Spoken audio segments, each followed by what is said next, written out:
જય શ્રી કૃષ્ણ, જય ચેહરમાં. હું છું ગીતાબેન દેસાઈ. ચેહર કિચનમાં આપનું સ્વાગત કરું છું. આજે આપણે બનાવીશું ફુદીનો, વરિયાળી અને લીંબુનો શરબત. જો તમે જોઈ શકો છો, લીંબુ, ફુદીનો અને વરિયાળીનું શરબત બનાવવા માટે આપણે અહીંયા 3 નંગ આવા પાકા પાકા લીંબુ લીધા છે. અહીંયા આપણે 2 થી 3 ચમચી જેટલો આપણે અહીંયા ફુદીનો લીધો છે. અહીંયા આપણે વરિયાળી, આપણને લીલી વરિયાળી નથી મળી એટલે આપણે અહીંયા સૂકી વરિયાળીનો ઉપયોગ કર્યો છે. પણ સૂકી વરિયાળીને આપણે 2 થી 3 કલાક પાણીની અંદર પલાળીને રાખી છે. અહીંયા આપણે સ્વાદ પ્રમાણે ખાંડ નાખીશું. ખાંડ લીધી છે. અહીંયા આપણે સંચર પાવડર એટલે કે કાલા નમક અને અહીંયા આપણે પાણી લીધું છે. સૌથી પહેલાં આપણે ફુદીનાનું શરબત બનાવીશું. એની પહેલાં આપણે આ ફુદીનાને મિક્સર જારની અંદર પહેલાં ક્રશ કરી લેશું. આપણે 2 ચમચી કરીને આપણે ખાંડ નાખી દઈશું. પછી આપણે એની અંદર અડધી ચમચી જેટલું આપણે સંચર પાવડર નાખી દઈશું. પછી આપણે એની અંદર અડધું લીંબુનો રસ નીચોવીશું, જેથી કરીને આ જે આપણે ફુદીનો લીધો છે એ ફુદીનો કાળો ના થઈ જાય એના માટે. અને આપણે અહીંયા અડધી વાટકી ભરીને પાણી નાખી દઈશું. આ બધી જ વસ્તુને આપણે પહેલાં ક્રશ કરી લેશું. જો તમે જોઈ શકો છો, આપણો ફુદીનો અહીંયા સરસ રીતે ક્રશ થઈ ગયો છે. હવે આપણે આને એક બાઉલમાં કાઢી લેશું. જો તમે જોઈ શકો છો, જે આપણે ફુદીનો ક્રશ કરીને રાખ્યો છે એની અંદરથી આપણે 1 ગ્લાસ શરબત બનાવવાનું છે. તો તમે જોઈ શકો છો, આપણે 1 ગ્લાસ જેટલું પાણી આમાં એડ કરી લઈશું. કમ્પ્લીટ 1 ગ્લાસ જેટલું પાણી આમાં એડ કરી લીધું છે. આપણે એમાં 2 ચમચી ખાંડ નાખી હતી. હવે આપણે 1 ચમચી આની અંદર ફરીથી એડ કરી લઈશું. અડધા લીંબુનો રસ આપણે એની અંદર ફરીથી એડ કરી લઈશું.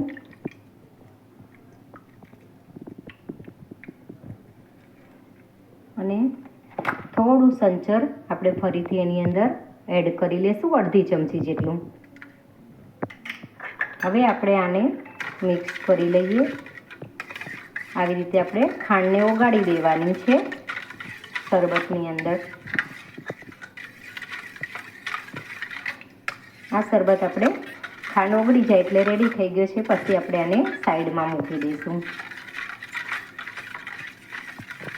જો હવે આપણે વરિયાળીનું પાણી બનાવી લઈએ. પણ આ પાણી આપણે આની અંદર ઉપયોગમાં લઈ લેવાનું છે, કારણ કે આપણે આ પાણી ચોખ્ખું આમાં એડ કર્યું હતું એટલા માટે. હવે બધી જ વરિયાળીને આની અંદર નાખી દઈશું. હવે આમાં પણ આપણે વરિયાળી થોડી ગળી હોય છે એટલે આપણે આની અંદર પણ 2 ચમચી ખાંડ એડ કરી લઈશું. હવે આપણે એની અંદર પણ સંચર પાવડર એડ કરવાનો છે. 1 ચમચી આપણે સંચર પાવડર એડ કર્યો છે. એની અંદર પણ આપણે અડધું લીંબુ નીચોવી લેશું.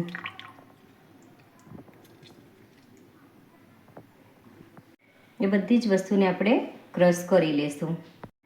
જો તમે જોઈ શકો છો, આપણે વરિયાળી પણ આમાં ક્રશ કરી લીધી છે. હવે આપણે આને બીજા વાસણમાં કાઢી લેશું.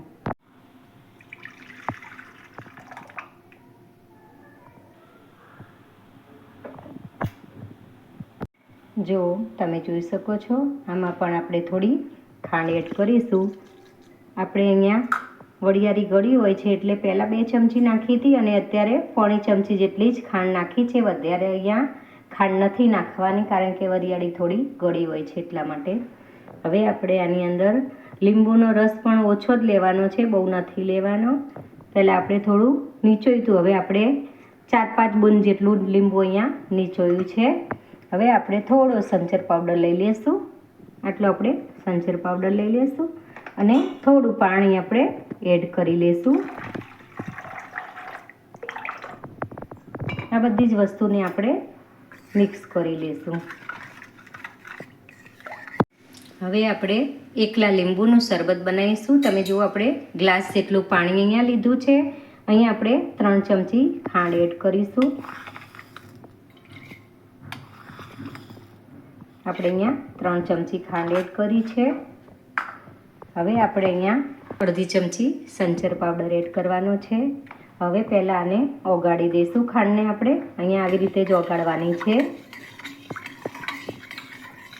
ખાંડને પહેલાં આપણે ઓગાળી દઈશું બધી. જો તમે જોઈ શકો છો, લીંબુ શરબત બનાવવા માટે આપણે ખાંડ અને જે સંચર પાવડર લીધો તો એ સરસ રીતે ઓગળી ગયો છે. હવે આપણે આની અંદર લીંબુ એડ કરી લઈશું. લીંબુ આપણે સ્વાદ પ્રમાણે એડ કરવાનું છે. આપણે અહીંયા અડધી ફાટ લીંબુ લીધું છે. હવે આપણે બીજું થોડું એડ કરી લઈશું, કારણ કે થોડું નાનું હતું એટલે આપણે અડધી ફાટ મોટી એટલું લીંબુ અહીંયા એડ કર્યું છે. હવે આપણે આ ત્રણ શરબતને અહીંયા ગાળી લઈશું. સૌથી પહેલાં આપણે લીંબુ શરબતને ગાળી લઈએ. હવે આપણે આને સાઈડમાં રાખી લઈએ. એની જ તપેલીમાં આપણે વરિયાળીનું શરબત ગાળી લઈશું.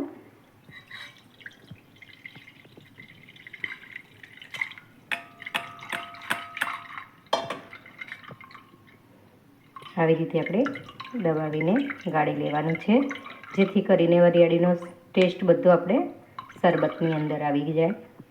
જો તમે આવી રીતે ઉનાળામાં શરબત બનાવીને પીશો તો તમને શરીરની અંદર બહુ ઠંડક આપશે. હવે આપણે અહીંયા ફુદીનાનું શરબત પણ ગાળી લઈશું. આમ તો ફુદીનાનું શરબત ના ગાળીએ તો પણ ચાલે, પણ આ છોલા જેવું મોઢામાં આવે તો ના સારું લાગે, એટલા માટે આપણે ગાળી લીધું છે. જો આપણા ત્રણ શરબત અહીંયા રેડી થઈ ગયા છે. આ છે વરિયાળીનું શરબત, આ છે લીંબુનું શરબત અને આ છે ફુદીનાનું શરબત. હવે આપણે આને ગ્લાસની અંદર કાઢી લઈશું. સૌથી પહેલાં આપણે વરિયાળીનું શરબત લઈ લઈએ.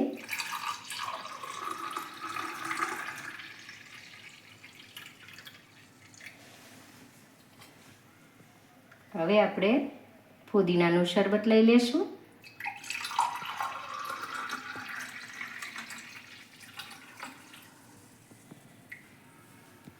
હવે આપણે લીંબુ શરબત લઈ લઈશું.